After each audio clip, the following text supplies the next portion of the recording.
Hello everyone. और आज मैं डिस्कस करने जा रही हूँ क्लास 10 सीबीएसई बोर्ड का मैप वर्क। 5 मार्क्स का मैप वर्क आता है, जिसमें से 2 मार्क्स का आता है हिस्ट्री में से और 3 मार्क्स का ज्योग्राफी से। जो हिस्ट्री का मैप है वो आपके second chapter nationalism in India पर बेस्ड है और यूजुअली आइडेंटिफाई करने के लिए आता है। तो आइए शुरू करते हैं मैप वर्क। पहले हिस्ट्री का मैप और उसके बाद ज्योग्राफी का। जिस सीक्वेंस में ये मैप आइटम्स आपके सिलेबस में मेंशन्ड है, उसी सीक्वेंस में मैं सारे मैप्स आज डिस्कस करूंगी। हिस्ट्री में आपका map second chapter nationalism in India से ही आएगा। इसमें आपको क्या दिया होगा? आपको स्टेटमेंट दिया होगा और ये प्लेस ऑलरेडी लोकेटेड होगी। आपको सिर्फ नाम लिखना है। यूजुअली ये रहेगा क्वेश्चन नंबर 37। इसमें 2 पार्ट्स होंगे, ए एंड बी। ए में फिर फर्दर 2 पार्ट्स होंगे। ये हिस्ट्री पोर्शन होगा आपका। और ज्योग्राफी में आपको चॉइस मिलती है, आपके पास 4 सबसेक्शंस होंगे यहाँ पे, और उनमें से आपको कोई भी 3 करने होंगे। ऑल टुगेदर 5 हो जाएंगे 5 मार्क्स के। एक मीन्स एक स्टेटमेंट का एक नंबर। अब मान लीजिए आपको यहाँ पे दिया हुआ है जलियांवाला बाग ट्रेजेडी, तो कहाँ हुई थी? एट अमृतसर इन पंजाब। तो आप यहाँ पे अमृतसर लिखेंगे, राइट। अब सिमिलरली चंपारण है, चंपारण कहाँ? बिहार में। तो आपको हिंट क्या होगी, स्टेटमेंट क्या होगा? चंपारण में आपको दिया होगा 1917 peasant movement led by Mahatma Gandhi, right. यह हो सकता है कि आपको दिया हो इंडिगो पेजेंट्स मूवमेंट 1917। तो वो आपको दिया होगा और आपको यहाँ पे आइडेंटिफाई करके नाम लिखना होगा चंपारण। चंपारण कहाँ है? बिहार में ना। उसी तरह से अगर हम आगे बढ़ते हैं तो ये यहाँ पे देखिए अहमदाबाद, खेड़ा, ये दोनों इवेंट्स कब के हैं? 1918। जलियांवाला बाग ट्रेजेडी 1919, चंपारण 1917 और अहमदाबाद और खेड़ा दोनों 1918। खेड़ा में क्या था? खेड़ा में again it was a peasant satyagraha. यहाँ पे जो फार्मर्स थे वो ब्रिटिश गवर्नमेंट से नाराज थे, क्योंकि क्रॉप फेलियर के बाद भी उनसे हैवी रेवेन्यू लिया जा रहा था। तो अगेन गांधी जी ने लीडरशिप करी इस मूवमेंट की, and he was successful to a great extent कि वहाँ पे रिडक्शन करवाने में रेवेन्यू कलेक्शन का गांधी जी का रोल रहा। सिमिलरली यहाँ Ahmedabad cotton mill workers strike. तो अगर आपको स्टेटमेंट में दिया है 1918 कॉटन मिल वर्कर्स स्ट्राइक, तो उसका आंसर क्या है? अहमदाबाद। यहाँ पे जो वर्कर्स और ओनर्स थे उनके बीच में, जो फैक्ट्री ओनर्स थे और जो कॉटन मिल वर्कर्स थे, उनके बीच में कॉन्फ्लिक्ट था। क्यों था? क्योंकि उनके वेजेस कम थे, उनका प्लेग बोनस जो उनको मिल रहा था वो वापस लिया जा रहा था। तो उस कॉन्फ्लिक्ट को रिजॉल्व करने में again Gandhi ji played an important role. तो ये आपको पता होना चाहिए कि कौन सा इवेंट कहाँ कब हुआ था, क्योंकि आपको स्टेटमेंट में जगह का नाम नहीं दिया होगा, वो जगह आपको आइडेंटिफाई करके लिखनी होगी।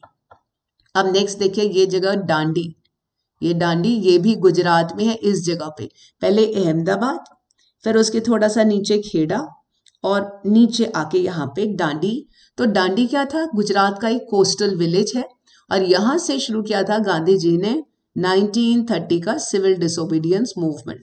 जो सॉल्ट मार्च था 1930 का, जिससे सिविल डिसोबीडियंस मूवमेंट शुरू हुआ, वो इसी कोस्टल विलेज से शुरू हुआ था। डांडी कहाँ है? गुजरात में। तो ये सॉल्ट सत्याग्रह अगर लिखा है या 1930 लिखा है कि beginning of the civil disobedience movement, तो आपका आंसर होगा डांडी, राइट। फिर यहाँ पे देखिए 2 चीज, एक नागपुर, ये महाराष्ट्र में मेंशन्ड है, और यहाँ पे देखिए कोलकाता वेस्ट बंगाल में। अब ये दोनों मैंने साथ में क्यों लिया है? बिकॉज ये दोनों जो इवेंट्स यहाँ दिए, ये दोनों जो नाम दिए हुए यहाँ पे, ये रिलेटेड है किससे? 1920 कांग्रेस सेशन से। 1920 कांग्रेस सेशन। अब 1920 के कांग्रेस सेशन में ऐसी क्या खास बात थी? वो ये थी कि यहाँ पे डिसीजन लिया गया नॉन कोऑपरेशन मूवमेंट को लॉन्च करने का। तो पहले ये बात डिस्कस हुई सितंबर 1920, एक इंटरिम सेशन हुआ 1920 सितंबर में। एक इंटरिम सेशन हुआ कहाँ पे? कोलकाता इन वेस्ट बंगाल, जहां पे इस बात को डिस्कस किया गया नॉन कोऑपरेशन मूवमेंट के लॉन्च करने के लिए। पर डिफरेंस ऑफ ओपिनियन था, बहुत सारे लोग फेवर में थे, कुछ नहीं थे, और फाइनली सबको कन्विंस करके ये मूवमेंट स्टार्ट करने के लिए रेजोल्यूशन पास हुआ जो एनुअल सेशन होता था कांग्रेस का, एवरी ईयर दिसंबर में एनुअल सेशन होता था।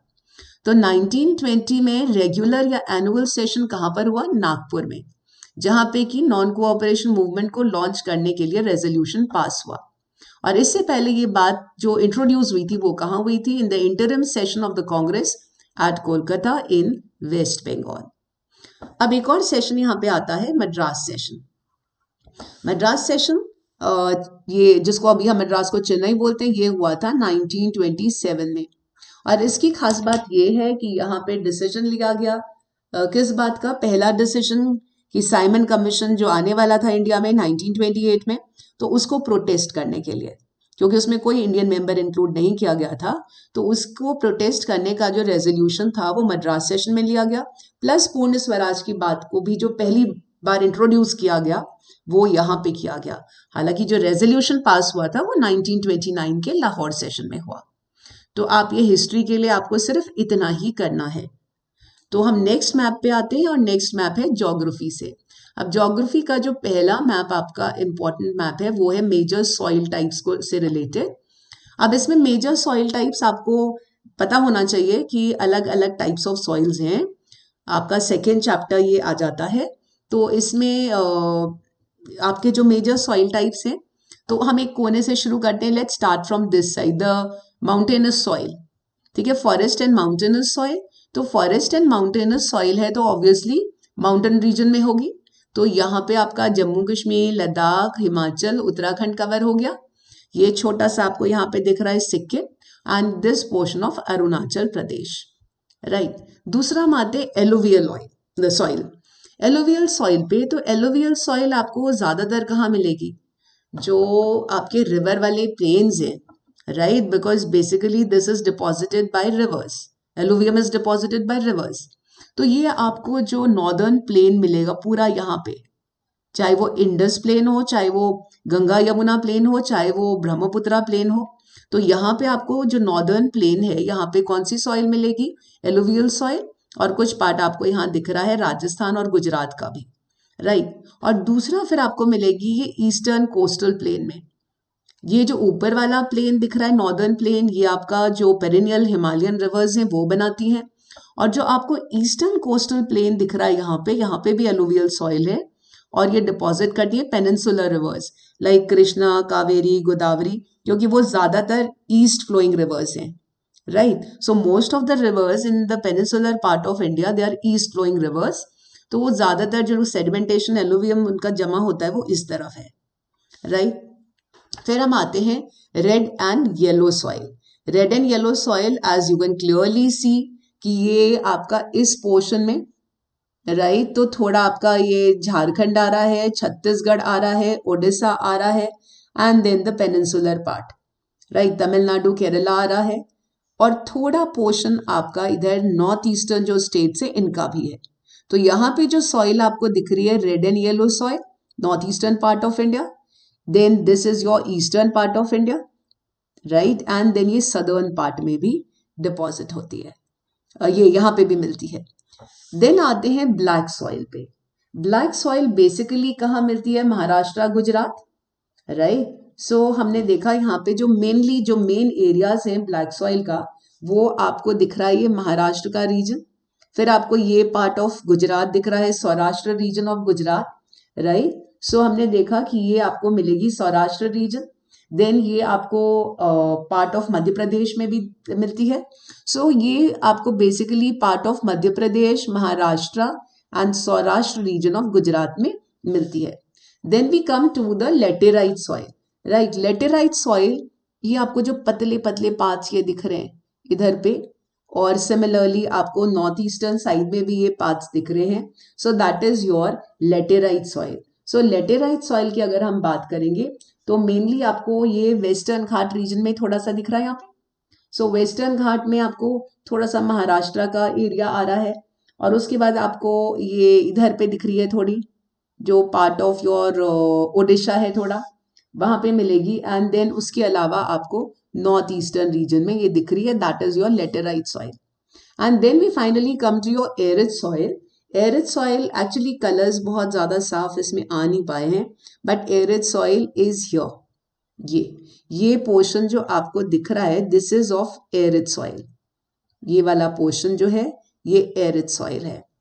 जो राजस्थान का जो वेस्टर्न राजस्थान वाला पोर्शन है, this is your arid soil. This is about the major soil types in India. So let's move on to the third map here. और ये थर्ड मैप जो है ये आपके वाटर रिसोर्सेज वाले चैप्टर से है और रिलेटेड है किस चीज से, मेजर डैम्स ऑफ इंडिया, जो हाइड्रो इलेक्ट्रिक पावर प्रोजेक्ट्स है वो आप मान के चलो, बिकॉज डैम्स में इरिगेशन के लिए भी यूज हो रहे हैं, पानी कलेक्ट हो रहा है, and at the same time they are big sources of hydro electric power generation. तो स्टार्ट करते हैं हम सलल प्रोजेक्ट से।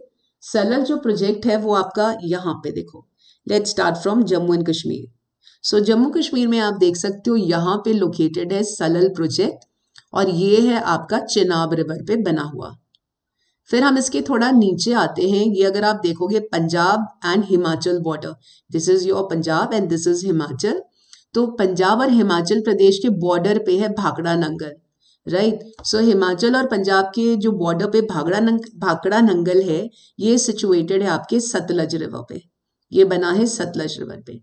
फिर हमने देखा ये उत्तराखंड है, उत्तराखंड में आपको ये जो डॉट दिख रहा है यहाँ पे है टिहरी डैम प्रोजेक्ट, राइट। और जो टिहरी डैम प्रोजेक्ट है ये भागीरथी रिवर पे बना है। भागीरथी जो आगे अलकनंदा से मिलकर गंगा बन जाती है, भागीरथी मिलती है अलकनंदा से देवप्रयाग पे, राइट। सो ये रिवर जो यहाँ पे जब ये होती है तो इसे हम बोलते हैं भागीरथी। तो we say that Tehri dam is built on Bhagirathi river. आगे चलकर यही गंगा बन जाती है जब ये अलकनंदा से मिलती है देवप्रयाग में। Then you can see Rajasthan में ये राणा प्रताप सागर जो हाइड्रो इलेक्ट्रिक प्रोजेक्ट है ये बना है चंबल रिवर पे, यहाँ पे आपको दिख रहा है। और आप वैसे भी याद रहेगा राणा प्रताप से, सो महाराणा प्रताप से, सो राणा प्रताप सागर ये बना है चंबल रिवर पे और कौन से स्टेट में, राजस्थान में। उसके बाद हम आते हैं सरदार सरोवर प्रोजेक्ट। सरदार सरोवर प्रोजेक्ट ये बना है Narmada river, as you can see Gujarat में है और ये किस पे है, नर्मदा रिवर पे बना हुआ है। देन हम नीचे चलते हैं, तो नीचे आए हम तुंगभद्रा रिवर पे और ये हमने देखा तुंगभद्रा जो डैम पे, और ये तुंगभद्रा जो डैम है ये बना है तुंगभद्रा रिवर पे, जो कि एक ट्रिब्यूटरी है कृष्णा रिवर की। ये जो तुंगभद्रा डैम है built on Tungabhadra river which is a tributary of Krishna river, right. फिर आपको यहाँ पे दिख रहा है नागार्जुन सागर डैम, ये आपका तेलंगाना में ये आपको दिख रहा है नागार्जुन सागर डैम, ये यहाँ पे पॉइंट किया हुआ है।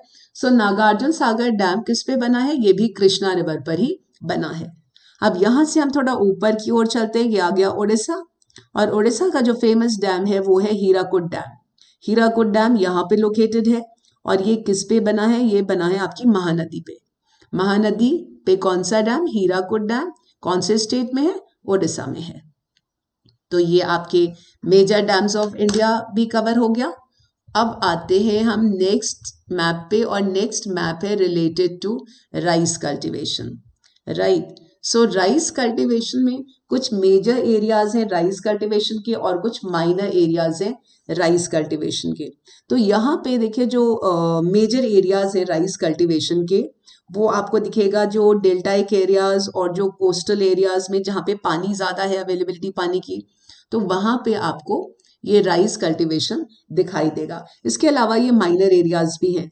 सो major areas of rice cultivation they cover parts of Uttar Pradesh, फिर parts of Bihar, then Jharkhand, Chhattisgarh, फिर ये पूरा आपका उड़ीसा आ गया, आंध्र प्रदेश। सो आंध्र प्रदेश है, तमिलनाडु है। So they are the major rice growing areas. Tamil Nadu here, then आप ऊपर गए तो ये आंध्रा का आपको पार्ट दिखाई दे रहा है यहाँ पे, ये आपको उड़ीसा दिखाई दे रहा है, राइट। एंड उसके बाद सब पार्ट ये वेस्ट बंगाल में भी कलर उतने ब्राइट नहीं आए हैं, बट ये वाला पार्ट भी आपका वेस्ट बंगाल में भी राइस होता है, and in fact it's the largest producer of rice in India. So ये आपको दिखाई दे रहा है। इसके अलावा आपको बिहार में भी राइस कल्टीवेशन मिलता है, उत्तर प्रदेश में भी टू एन एक्सटेंट, और यहाँ पे जो माइनर राइस ग्रोइंग एरियाज हैं पंजाब हरियाणा में भी आर्टिफिशियल इरिगेशन से राइस कल्टीवेट हो रहा है, राइट। सो ये एरियाज में भी राइस कल्टीवेशन है, but these are minor areas. ये थोड़ा यहाँ तक जो एरियाज हैं माइनर एरियाज हैं। इसी तरह से आपका ये जो वेस्टर्न कोस्टल रीजन है, यहाँ पे भी राइस कल्टीवेशन होता है, और राइस कल्टीवेशन में ये भी minor areas of rice production है, पर ये कोस्टल एरिया में यहाँ भी होता है। और ये एरिया जो है major area of rice production including West Bengal and Assam. Assam में भी अच्छा खासा राइस प्रोड्यूस होता है, वेस्ट बंगाल में होता है, down the line. Next we come to the major areas of wheat production. ठीक है, तो major areas of wheat production ये क्लियरली दिख रहा है आपको मैप में, राइट? ये आपका Punjab, Haryana, Himachal, Uttarakhand, parts of Uttar Pradesh and parts of Rajasthan, Madhya Pradesh. तो ये जो एरिया आपको दिखाई दे रहा है ये मेजर एरिया है किस चीज का? वीट प्रोडक्शन का, right? So we move on to the next map, और ये मैप है regarding the largest producer states of various crops. अब हम इनको एक एक करके डिस्कस करेंगे। सो अगर हम बोले largest producer of wheat and sugar cane, so largest producer of wheat and sugar cane, तो ये कौन सा स्टेट है? उत्तर प्रदेश। और जब आप एक पर्टिकुलर प्लेस को लोकेट करते हैं तो आप डॉट लगाते हैं, आप डॉट लगाते हो और एक पर्टिकुलर प्लेस को इंडिकेट करते हो। पर जब हम पूरे स्टेट को इंडिकेट करेंगे तो हमें डॉट नहीं लगाना है, आप एक सिंपल लाइन खींच के लिख सकते हैं यहाँ पे। जबकि एक पर्टिकुलर प्लेस अगर हम मेंशन करते हैं तो हम उसको पॉइंट से लोकेट करते हैं। तो हमने बोला largest producer of wheat and sugar cane in India is Uttar Pradesh, right? Next, tea का largest producer state in India, that is Assam. ये आपको असम दिख रहा है, तो Assam is the largest producer of tea in India. और West Bengal, this is the largest producer of jute and rice, ये West Bengal, so it is the largest producer of jute and rice in India. Cotton का largest producer state in India is Maharashtra, ये महाराष्ट्र है, so it is the largest producer of cotton in India. Now coffee की अगर बात करेंगे तो Karnataka, Karnataka is the largest producer of coffee in India, right? And इसी तरह से रबर का largest producer केरला है। तो आपको इतनी याद करने हैं as far as the largest producers in India are concerned, right? तो कौन सा स्टेट क्या प्रोड्यूस कर रहा है सबसे ज्यादा क्वांटिटी में? तो wheat and sugar cane Uttar Pradesh, tea Assam, jute and rice number 1 state West Bengal, cotton Maharashtra, coffee Karnataka and rubber का लार्जेस्ट प्रोड्यूसर स्टेट है Kerala. Next map is related to your minerals and energy resources. अब इसमें हम इस मैप में डिस्कस करेंगे iron ore mines, coal mines and oil fields. ज़्यादा नहीं है, जो सिलेबस में है केवल वो ही कवर करेंगे। तो हम शुरू करते हैं सबसे पहले आयरन ओर माइंस से। तो आयरन ओर माइंस यहाँ मैंने रेड कलर से इंडिकेट की हुई हैं, राइट? सो एक पर्टिकुलर सिरे से शुरू करते हैं। हम शुरू करते हैं ओडिशा से। आपको ओडिशा में ये दिखाई दे रहा है, तो ये आयरन ओर माइन है, जगह का नाम क्या है? Mayurbhanj. So remember, Mayurbhanj is famous for iron ore mines, and where is it located? It is in the state of Odisha. अब इसके अलावा हम आयरन ओर माइंस, अगर हम थोड़ा आगे बढ़ेंगे इस तरफ, देखिए ये छत्तीसगढ़ है। छत्तीसगढ़ में 2 इंपॉर्टेंट प्लेसेस आपको याद रखनी है, दुर्ग एंड बेलाडीला। सो दुर्ग ऊपर की ओर है और बेलाडीला थोड़ा नीचे की तरफ। आप इसको पॉइंट से भी अपने मैप में एग्जाम में शो कर सकते हो, पर इसमें लगाना पड़ेगा। अगर आप केवल ऐसे कर दोगे तो दैट वुड मीन छत्तीसगढ़। तो पर्टिकुलर प्लेस को लोकेट करना होता है। तो यहाँ पे हमने देखा दुर्ग कहाँ लोकेटेड है? छत्तीसगढ़ में। And what is it famous for? Iron ore mines. Now Bailadila हमने यहाँ देखा, ये भी छत्तीसगढ़ में है और ये भी आयरन ओर माइंस के लिए जाना जाता है। नाउ उसके अलावा हमें ये 2 प्लेसेस भी याद करनी पड़ेंगी। ये दोनों कहाँ है? कर्नाटक में है, Bellary and Kudremukh. Bellary and Kudremukh they are also famous for iron ore. Bellary ये रहा ऊपर की तरफ थोड़ा कर्नाटक में, बॉर्डर में है कर्नाटक और आंध्रा के, थोड़ा सा इस तरफ है। और कुद्रेमुख आप देख सकते हो दूसरी तरफ कर्नाटका के, राइट? सो ये वेस्टर्न साइड में है जबकि ये ईस्टर्न साइड में है बेलारी। तो ये हो गया दोनों iron ore mines in Karnataka. ना उसके बाद हम आते हैं कोल माइंस पे। कोल माइंस भी हम एक पर्टिकुलर पॉइंट से शुरू करके नीचे की ओर आएंगे। सो अगर हम कोल माइंस की बात करते हैं तो let's start from Bokaro. Now where is Bokaro? It is in Jharkhand. Bokaro coal mines के लिए फेमस है और यहाँ पे क्या है? ये कौन से स्टेट में है? झारखंड में है। फिर ये है रानीगंज, ये मिशन रानीगंज मूवी भी आई थी, तो ये Raniganj famous for coal mines and कहाँ है, West Bengal. Raniganj famous for coal mines and where is it, in the state of West Bengal. अब हम यहाँ से नीचे की तरफ बढ़ते हैं और देखिए हमें यहाँ पे और कहीं याद नहीं करनी आपको कोल माइन, आपको सीधे आके यहाँ पे चले आना है ये तमिलनाडु में, Neyveli. Neyveli where, Neyveli in Tamil Nadu, Neyveli coal mines in Tamil Nadu. तो आपको as far as coal mines are concerned, तो आपको ये तीनों याद रखने हैं केवल, बोकारो, रानीगंज एंड नेवली। अब आते हैं ऑयल फील्ड्स में। ऑयल फील्ड्स में भी केवल 6 नाम याद रखने हैं। ऑयल फील्ड्स में देखो हम असम से शुरू करेंगे, यहाँ पे ये ऊपर की तरफ है डिग बॉय, एंड इनफैक्ट यहाँ पे सबसे पहले हमने ऑयल जो एक्सट्रैक्ट हुआ था इंडिया में, पेट्रोलियम, तो वो सबसे पहले असम डिग बॉय में ही हुआ था, Digboi which is in Assam, right. अब डिग बॉय के थोड़ा सा नीचे दूसरी जगह है, दूसरा ऑयल फील्ड है नाहरकटिया। सो ये नाहरकटिया डिग बॉय पास पास है, कौन से स्टेट में है, असम में है।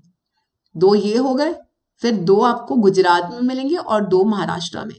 अब गुजरात में कौन कौन से ऑयल फील्ड्स हैं, एक तो कालोल, ये आपका कालोल है ऊपर की तरफ, और इससे थोड़ा सा नीचे की तरफ towards the Arabian sea is Ankleshwar oil field. So Kalol and Ankleshwar oil fields both are in Gujarat. अब हम थोड़ा आगे यहाँ अरेबियन सी की तरफ बढ़ेंगे, तो ये बसेन एंड मुंबई हाई, राइट, ये बसेन एंड मुंबई हाई ये महाराष्ट्र स्टेट में इंक्लूड होते। तो बसेन एंड मुंबई हाई क्या है, ऑयल फील्ड्स है। Kalol and Ankleshwar oil fields, Digboi and Naharkatiya oil fields. Then Bokaro, हाँ एक कोल माइन छूट गई है, that is Talcher which is also in Odisha, right. So ये तालचर, बोकारो, रानीगंज एंड नेवली, ये कोल माइंस आपको याद रखनी है। और जो आयरन ओर माइंस आपको याद करनी है वो है Mayurbhanj in Odisha, Durg in Chhattisgarh, Bailadila also in Chhattisgarh, and Bellary and Kudremukh in Karnataka. Next आते हैं हम न्यूक्लियर पावर प्लांट्स पे। So thermal and nuclear power plants पे, और इसमें आप देखोगे इसमें भी ज़्यादा नेम्स आपको नहीं याद करने। तो let's start with the thermal power plants.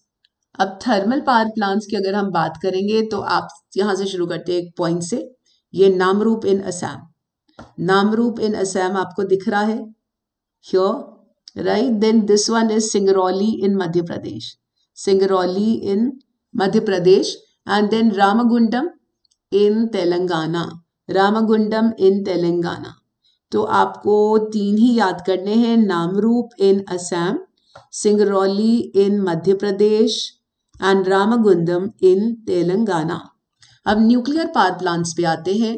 Nuclear power plants, तो ये रहा आपका बड़ा फेमस सा nuclear power plant Narora in Uttar Pradesh, Narora where in Uttar Pradesh, Kakrapar in Gujarat, Tarapur Maharashtra, Kalpakkam Tamil Nadu. Let's revise these. तो थर्मल पावर प्लांट कहाँ, Namrup in Assam, Singrauli in Madhya Pradesh, Ramagundam in Telangana, and nuclear power plants Narora in Uttar Pradesh, Kakrapar in Gujarat, Tarapur in Maharashtra and Kalpakkam here in Tamil Nadu. Next map is related to cotton textile industries. अब cotton textile industries काफी famous है India. अब आपको 3-4 जगह याद करनी है, एक कानपुर, कहाँ, उत्तर प्रदेश, इंदौर इन मध्य प्रदेश, सूरत इन गुजरात, मुंबई इन महाराष्ट्र एंड कोयम्बटूर इन तमिलनाडु। बिल्कुल केरला के बॉर्डर पे दिख रहा है पर ये है तमिलनाडु में। तो आपको अगर आता है क्वेश्चन कॉटन टेक्सटाइल इंडस्ट्री से रिलेटेड, तो आपको जो फेमस सेंटर्स ऑफ प्रोडक्शन है सिर्फ वो याद रखने हैं। कानपुर कहाँ, उत्तर प्रदेश, इंदौर इन मध्य प्रदेश, सूरत गुजरात में, मुंबई महाराष्ट्र एंड कोयम्बटूर इन तमिलनाडु। अब नेक्स्ट जो मैप है that is related to your iron and steel plants. So famous iron and steel plants in India. Now famous iron and steel plants अगर आप देखोगे ये एरिया ना बड़ा रिच है मिनरल वाइज। अगर हम देखें उड़ीसा, छत्तीसगढ़, झारखंड, तो ये बड़े मिनरल रिच एरिया है, राइट। सो यहाँ पे अगर आप देखते हो आयरन एंड स्टील प्लांट्स, तो एक तो फेमस है दुर्गापुर जो वेस्ट बंगाल में है, iron and steel plant, famous iron and steel plants in India. तो Durgapur West Bengal, Bokaro in Jharkhand, Rourkela in Orissa, Bhilai in Chhattisgarh, Vijayanagar in Karnataka, and Salem in Tamil Nadu. See, iron and steel plants, iron mines, coal mines. So basically आपको वो इसी area में मिलेंगी. थोड़ा ये आपका जो eastern part of India, then you can see the southern part of India, या आपका वेस्टर्न पार्ट ऑफ इंडिया. आपको नॉर्थ की तरफ जो है ये माइंस एंड रिसोर्सेज जो मिनरल्स वाले हैं वो कम दिखते हैं, राइट. सो यहाँ पे iron and steel plants famous, क्योंकि जहाँ पे ये होंगे मिनरल्स तो वहीं पे ये भी स्टैब्लिश होते. तो याद रखिएगा दुर्गापुर कहाँ पे है, वेस्ट बंगाल, बोकारो कहाँ है, Jharkhand, Rourkela Orissa, Bhilai in Chhattisgarh, Vijayanagar in Karnataka and Salem in Tamil Nadu. Now जो हमारा नेक्स्ट मैप है that is related to software technology parks. Software technology parks, see India में भी ये जो है धीरे धीरे you know the important role that IT sector is playing in the Indian economy. तो हमारे डेवलपमेंट में ओवरऑल बहुत बड़ा रोल प्ले कर रहे हैं और बहुत सारे इंपॉर्टेंट सॉफ्टवेयर टेक्नोलॉजी पार्क्स भी डेवलप हो गए हैं. सो पहला हम शुरू करते हैं यहाँ से, नोएडा से. अब नोएडा आप यूपी के अंदर दिखाओगे, बिल्कुल दिल्ली से लगा हुआ, बिकॉज एनसीआर रीजन है, राइट. लेकिन दिल्ली को मत कवर करना, आप नोएडा दिखाओगे तो आप उसके एडजेसेंट पॉइंट बनाओगे.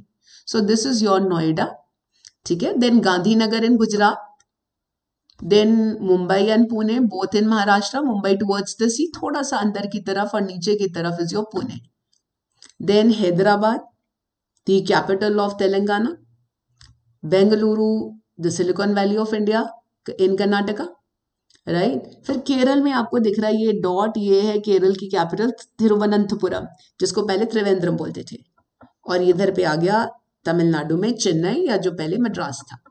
तो important software technology parks in India, Noida in Uttar Pradesh और NCR region, Gandhinagar in Gujarat, Mumbai and Pune in Maharashtra, Hyderabad in Telangana, Bengaluru in Karnataka, Chennai in Tamil Nadu and Thiruvananthapuram in Kerala.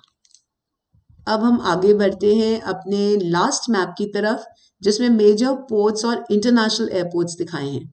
Major ports and international airports. तो अब हम पहले शुरू करते हैं इंटरनेशनल एयरपोर्ट से. सो इंटरनेशनल एयरपोर्ट्स अगर हम यहाँ से शुरू करें, ये राजा सांसी इंटरनेशनल एयरपोर्ट कहाँ है, अमृतसर में. आपको प्लेन का निशान जहाँ पे दिख रहा है ये सिंबल, तो वो एयरपोर्ट है. और जहाँ पे आपको ये शिप की तरह दिख रहा है सिंबल, वो सी पोर्ट्स हैं, राइट. सो आपको राजा सांसी याद रखना है, Raja Sansi International Airport. Where is it, in Amritsar. Then Indira Gandhi International Airport, where is it, in Delhi, New Delhi. Then we come to this airport, Netaji Subhash Chandra Bose International Airport, where is it, in Kolkata, West Bengal. Chhatrapati Shivaji International Airport is at Mumbai, Chhatrapati Shivaji International Airport. Then Hyderabad Airport in Telangana. We come to Chennai Airport. It is also called the Minambagam Airport. So Minambagam Airport, International Airport in Tamil Nadu. Then we come to the Thiruvananthapuram International Airport in Kerala. Right? So these are the international airports which you have to remember. So Raja Sansi, Amritsar. Then we have Indira Gandhi International Airport, New Delhi. Subhash Chandra Bose International Airport, Netaji Subhash Chandra Bose International Airport, Calcutta, West Bengal. Then Chhatrapati Shivaji International Airport, Maharashtra. Hyderabad, इसमें Rajiv Gandhi International airport भी बोलते हैं, जो हैदराबाद वाला airport है, Telangana. Meenambakkam airport, Tamil Nadu. Thiruvananthapuram airport, Kerala. Now let's come to the sea ports. अब जो ports हैं तो ऑब्वियसली नॉर्दर्न पार्ट में तो होंगे नहीं, जहाँ पे सी है वहीं पे होंगे. तो हम एक तरफ के कोस्टल एरिया से शुरू करते हैं. हम शुरू करते हैं वेस्ट बंगाल से. आपको यहाँ हल्दिया दिखाई दे रहा है, तो हल्दिया जो पोर्ट है that is in West Bengal. Paradip is in Odisha. Visakhapatnam in Andhra. Chennai port, Tamil Nadu, right. फिर आपको यहाँ पे दिखाई दे रहा है ये ट्यूटिकोरिन. ट्यूटिकोरिन जो सी पोर्ट है that is in Tamil Nadu. Here you can see Kochi port, it is in Kerala. New Mangalore port, Karnataka. Marmagao, Goa. And Jawaharlal Nehru port जो है ये है मुंबई, दैट इज महाराष्ट्र. और कांडला पोर्ट यहाँ दिख रहा है आपको, this is in Gujarat. And with this मैं सारे मैप्स कवर कर चुकी हूँ, तो आई होप आपके काम ये आएगा। So thank you so much.